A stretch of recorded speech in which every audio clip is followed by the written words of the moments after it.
Hello po mga B, ito na po ang update sa ating paggamit ng Atomic Card sa physical store. Sorry po kung late po ako nakapag-upload at saka hindi po ako masyadong nakakapag-message sa inyo. So ito, second try. Pupunta lang po ako ng South Star Drug dito sa malapit sa amin at itatry ko po doon. So tara po. So dito po ako pumunta, isa to sa mga accredited ng mga Mastercard. So yan, pumili lang naman po ako ng mga kung ano-ano. Kinakabahan ako no kasi baka hindi gumana, parang naiwan ko pa ating Atomic Card. So finally nakita ko din. So ayan, kinakabahan talaga ako. So let's see guys, ito po ang update sa ating paggamit ng Atome. Thank you po pala no, sa mga nanood ng video ko, sa mga nag-comment, sa mga interested.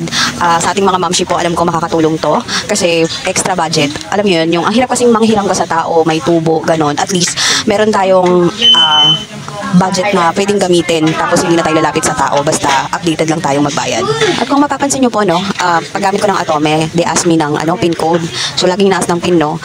Dito sa South Star Drug may question sila kung debit o credit. So ang ginamit ko po debit. Tapos po pala yung pin na gagamitin mo is yung pin na isa-set up mo doon sa Atome app. Pag activate mo ng card you will ask for pin. So ayun po ang gagamitin mo sa physical store. So ayan, nakauwi na po ako. Ito po ang update.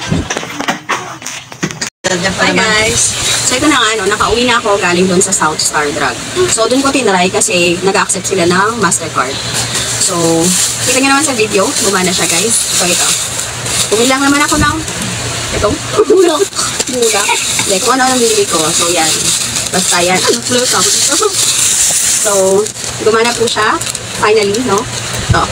Ito yung resibo ko. Tapos yan. So, ito po yung screenshot ng aking Atome app.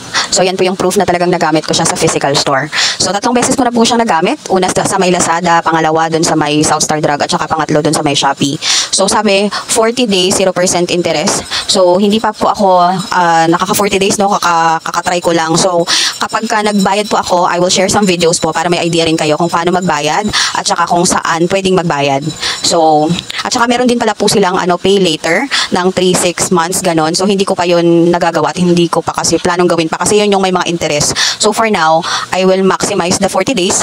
Tapos, doon tayo sa 0% interest. Tapos, i-share ko po kung paano magbabayad na hindi tayo talaga matcha-charge. Kasi, nabasa ko, although 0% siya, syempre, yung mga payment channels, may mga bayad. So, magre-research ako and I will share some videos to you guys para mag-idea din po kayo. So, yun lang naman po, no? Thank you for watching. I will share some videos again. Thank you, Atome. Thank you for watching. So, kung bago ka sa video ko, please follow me.